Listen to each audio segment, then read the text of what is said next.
Gracias por acompañarnos en este su programa Acceso Directo, un programa para divulgar el trabajo de nuestros investigadores, nuestros académicos y científicos.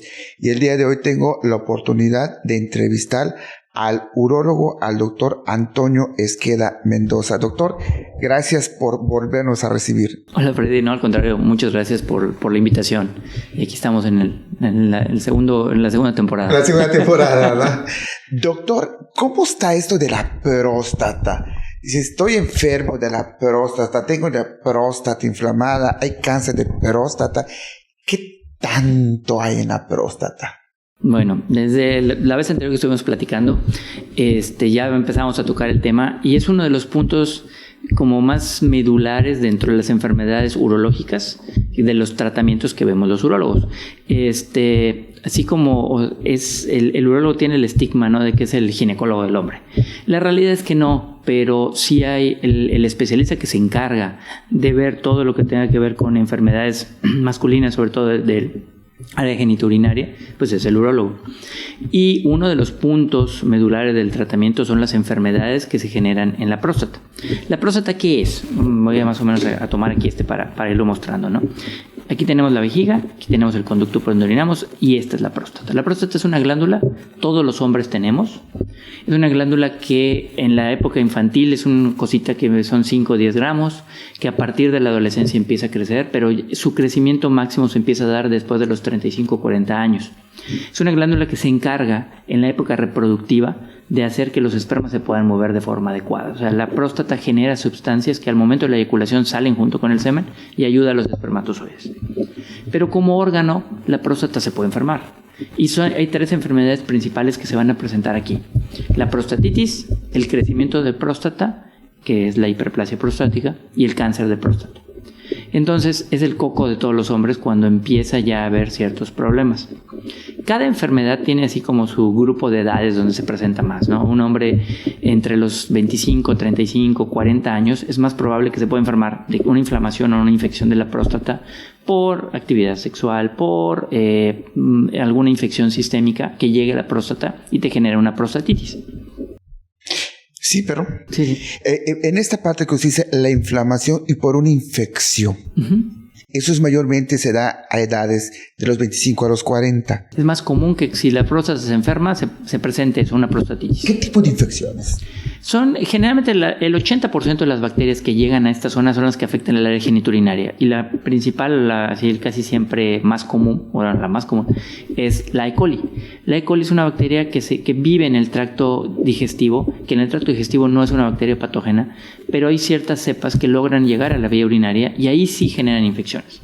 Entonces la E. coli es una de las principales bacterias que va a estar presente en las infecciones urinarias, en las infecciones prostáticas, en las infecciones renales y que generan este tipo de problema. ¿Cómo llega la bacteria a la próstata? Bueno, hay 3 teorías.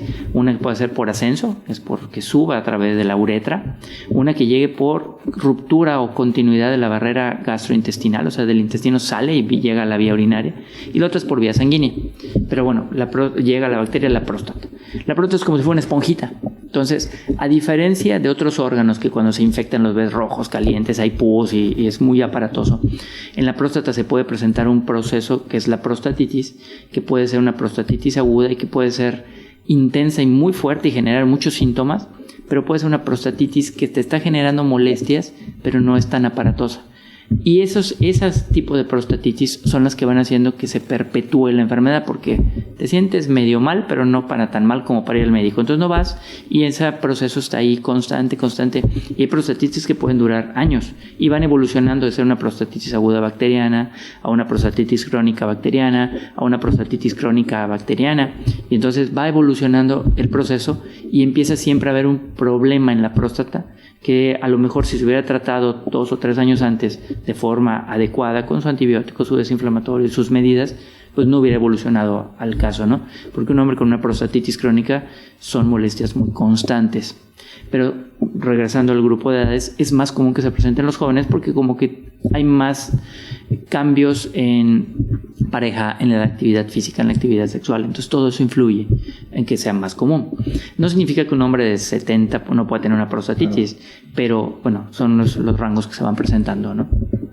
También nos hablaba de otro padecimiento antes de llegar al cáncer de próstata. La hiperplasia. Hiperplasia, ¿qué es eso? La hiperplasia, el término hiperplasia es un crecimiento del número de células o un aumento del número celular. ¿Okay? Porque mucha gente dice que tiene hipertrofia de próstata, histopatológicamente no es correcto, porque lo que no crece es la célula, lo que crece es el número celular. Para fines prácticos y con términos coloquiales, la próstata, todas las células de nuestro cuerpo están diseñadas para formarse o nacer, hacer su función, y tienen algo que se llama apoptosis, que es como una muerte programada. La célula sabe cuando ya cumple su función y se muere.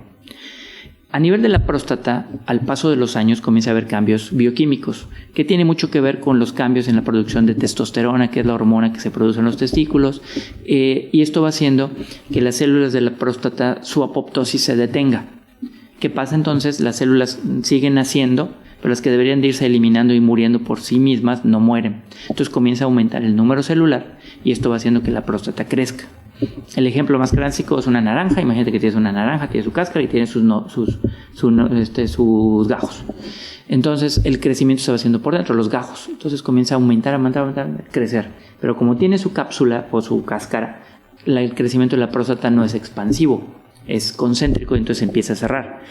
Y son pocos los animales que nos crece la próstata. A los perros les crece la próstata, a los humanos les crece la próstata. Pero los perros no tienen cápsula, entonces es difícil que tú veas un perro tapado. Un perro muy viejito, de repente si ves que tiene incontinencia es porque tiene una próstata muy grande. Pero el humano no, el humano tiene su cápsula. Entonces cuando la próstata crece, ese crecimiento empieza a cerrar el paso y comenzamos a tener dificultades para poder orinar. ¿Por qué? Porque se cierra aquí y el órgano que más sufre cuando la próstata crece pues es la vejiga. ¿Por qué? Porque cada vez tiene que hacer más esfuerzo para poderse vaciar. Y doctor, nos vamos a un corte comercial porque también es importante platicar sobre el cáncer de próstata.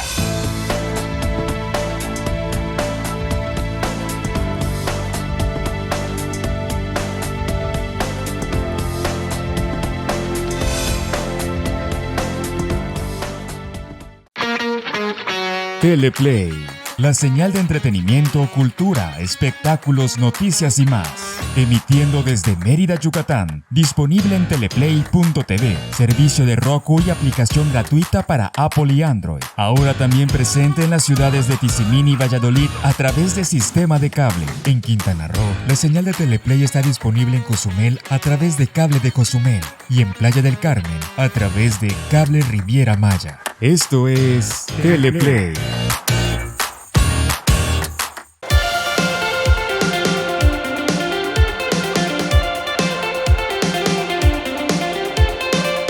Los mejores consejos de finanzas personales y empresariales, entrevistas con expertos y emprendedores, análisis de la economía. Descubre todo esto y más con Ángel Ancona en Financieramente.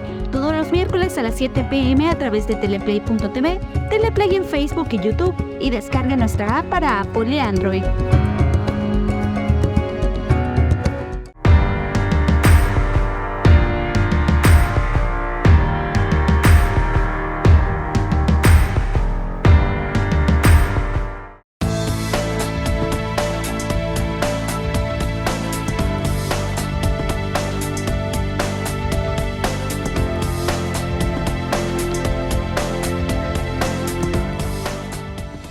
Gracias por continuar con nosotros y estamos platicando con el urólogo, con el doctor Antonio Esqueda Mendoza.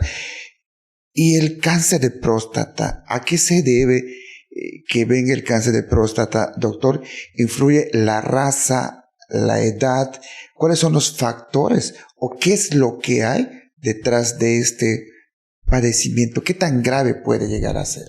Ok, bueno, pues ahora sí, la tercera enfermedad que tiene la próstata es el cáncer de próstata. El cáncer de próstata es el cáncer más común del hombre. No es el más mortal por la variable como se va presentando, la estirpe celular, la agresividad, cuando hablamos de agresividad del tumor. Entonces no es el más malo dentro de los malos, pero es el más común. ¿Okay? Hay muchos factores que se han identificado que puedan tener una relación con que una persona pueda llegar a tener o llegar a desarrollar cáncer de próstata. La raza tiene que ver, definitivamente. Se ha visto que los los asiáticos, los chinos, los japoneses, tienen un riesgo menor de desarrollar cáncer de próstata, y tiene mucho que ver con la raza y también tiene que ver con la dieta. Se ha visto también que los afroamericanos son los que tienen más riesgo de toda la población de hombres en el mundo de desarrollar cáncer de próstata. ¿Afroamericanos o africanos? Africanos o negros. O sea, en sí la raza negra tiene mayor riesgo, pero cuando lo pones al africano, o sea, el descendiente en América, o sea, en Estados Unidos, con la dieta americana, hipercalórica, con derivados de productos ya procesados, con mucho alimento asado al carbón, todo eso aumenta más su riesgo. Entonces, en las tablas, que cuando se empieza a ver por etnia, los afroamericanos son el número 1. Los latinos andamos como en el tercero o el cuarto lugar. Y hay zonas del mundo y zonas del país que de repente hay más prevalencia. Y también tiene mucho que ver la raza, o sea, el ser indígena o el no ser indígena, el acceso a los sistemas de salud. O sea, cuando hablamos de cáncer de próstata, no solamente es decir, como eres descendiente de afroamericano, pues ya estuvo, te va a dar cáncer. No, tienes que ver muchas cosas. Y también muchas de las explicaciones que a veces tratan de dar no solamente es por raza, sino por el acceso al nivel socioeconómico, el acceso al sistema de salud, el conocimiento y el acercamiento a una revisión, a una valoración. Entonces, cuando juntas todo esto, pues obviamente influye. La dieta, tiene que ver la dieta. Hay alimentos que tienen más riesgo de generar radicales libres, y los radicales libres... ¿Cómo cuáles, doctor? Como cuáles alimentos te generan un aumento de radicales libres, y estos son tóxicos. Los alimentos procesados al carbón, los alimentos derivados de las grasas de origen animal, la poca ingesta de fibra, todo esto influye hacia el poder desarrollar. Y también hay alimentos protectores, por ejemplo la soya. Por eso se dice que los asiáticos, su riesgo, como consumen mucha hierba y mucha soya, pues su riesgo va disminuyendo. Claro, también tiene que ver la raza y tiene que ver otros factores, pero la dieta influye. La utilización de alimentos que tienen selenio o suplementos con selenio es un factor protector. La ingesta de fibra es un factor protector. Otro factor protector que tuvo así mucho auge hace poquito fue el número de relaciones sexuales por mes. Entonces se decía es que si el hombre tiene 23 relaciones sexuales por mes, eso es un factor protector. Y sí, efectivamente es un factor protector. Cuando un hombre eyacula o tiene actividad sexual de más de 23 veces al mes, que es casi prácticamente un día sí y un día también, al otro también, su riesgo va disminuyendo. Pero si tiene múltiples parejas, su riesgo aumenta. ¿Por qué? Porque entonces su riesgo de desarrollar infecciones, procesos inflamatorios a nivel prostático, eso genera mutación celular y cáncer. Entonces, pues no hay que malinterpretar de tener muchas relaciones con muchas. Es mucha relación sexual. O sea, mucha eyaculación tiene cierto factor protector. Pero la promiscuidad tiene un factor adverso. Entonces... Y acá el genotipo maya, doctor, ¿cómo está? No sabemos, y eso es lo que queremos saber. No sabemos porque la realidad es que en la población en nuestro estado no es que no haya un buen acceso al sistema de salud, es que mucho de la cultura hace que el hombre acuda a su valoración cuando ya tiene un problema. Y el problema del cáncer de próstata inicialmente es silencioso. Entonces, si yo, hombre, no me gusta que me vean, a mí no me gusta que me toquen y me siento bien, pues no voy. El día que ya voy es cuando ya me cuesta trabajo orinar, cuando ya orine sangre, cuando ya empiezo a tener ciertas dificultades, entonces vas. Pero cuando ya vas, y si da la de malas que esas causas eran por un cáncer, pues ya llegas con un cáncer avanzado. Entonces, que yo te diga es que en Yucatán la mayoría de los pacientes es cáncer avanzado. Pues sí es cierto, pero no sé qué tanto sea porque el retardo en la atención, en el acudir, no tanto en la atención, porque si el paciente llega pronto se le atiende. El problema es que cuando él va, es cuando ya se siente mal. Y que eso es mucho ¿Cuáles son los trabajado. síntomas? Inicialmente, el cáncer de próstata no te genera ningún síntoma. Y cuando te da síntomas, son síntomas inespecíficos. O sea, ¿por qué? Porque ya es una próstata crecida por el mismo cáncer, pero una próstata crecida también te da síntomas de crecimiento. Y una prostatitis te da síntomas de obstrucción por la inflamación. Entonces, de repente, muchos síntomas tienen un origen prostático, pero son parecidos. O sea, que yo te diga chorro delgado, débil, pujar, sensación de no vaciar la vejiga, goteo al terminar de orinar, una prostatitis te lo puede dar, una hiperplasia te lo puede dar, un cáncer que ha crecido el volumen prostático te lo puede dar. Eyacular con sangre. Pues sí, un cáncer de próstata te puede dar eyaculación con sangre, pero también una prostatitis. Entonces, por eso es importante la valoración y la determinación de qué está causando cada cosa. Las infecciones de transmisión sexual, ¿cuáles son aquí en el medio, en Yucatán, en la península? ¿Cuáles son las principales infecciones de transmisión sexual, doctor? Bueno, como te decía yo hace un rato, la promiscuidad tiene que ver con el cáncer de próstata, pero también hay mucha infección de transmisión sexual que no tiene nada que ver con el cáncer de próstata, sino como enfermedad. Si hablamos de las enfermedades de transmisión sexual en Yucatán y porque en ya no solo medio, es hombre-mujer. Sí, o sea, la presencia de las patologías son muy parecidas en todos lados. Tenemos la prevalencia de sífilis, gonorrea. Sífilis, la cifra no es tan alta. Gonorrea es muy común, que aparentemente a veces no, por el hecho de que digas que tienes gonorrea, o sea, es una enfermedad del siglo pasado, pero no, es muy común. Y generalmente es un problema que inicia y el hombre, o sea, la mujer no lo identifica porque a veces es un flujo que ella tiene y dice, pues un flujo diferente, pero no es un problema. Pero el hombre normalmente no tiene ninguna secreción a nivel uretral. Y de repente llega aquí a consulta y tiene flujo amarillo verdoso. Entonces, ¿y desde hace cuánto lo tienes? No, pues desde una semana, o sea, pasó. Y bueno, ¿cuándo tuviste contacto con alguien? No, pues hace 2 semanas. Entonces, toda la historia te va mostrando que fue un contacto y es una gonorrea lo que el paciente tiene. Entonces, eso es común. El virus de papiloma humano es muy común, y no solamente el virus que te genera verrugas, sino el que no te genera verrugas. Nos vamos a un corte comercial y regresamos.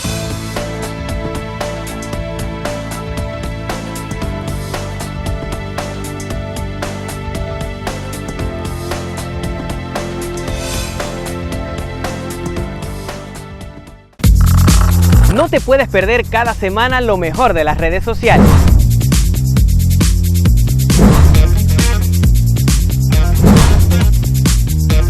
Generación Like llegó para quedarse.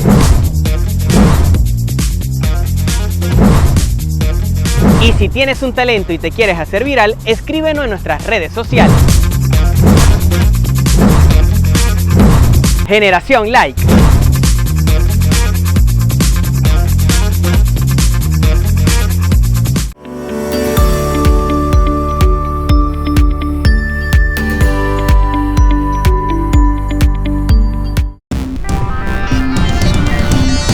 Mantente informado de los sucesos más relevantes de la península de Yucatán.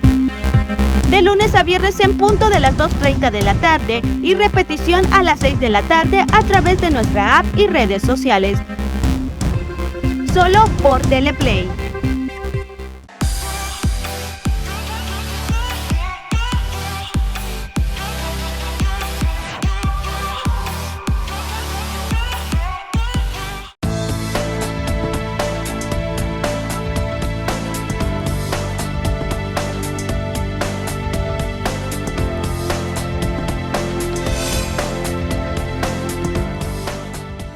Gracias por continuar con nosotros en su programa Acceso Directo, y de verdad que como se aprende bastante escuchando al urólogo y doctor Antonio Esqueda Mendoza, ¿no?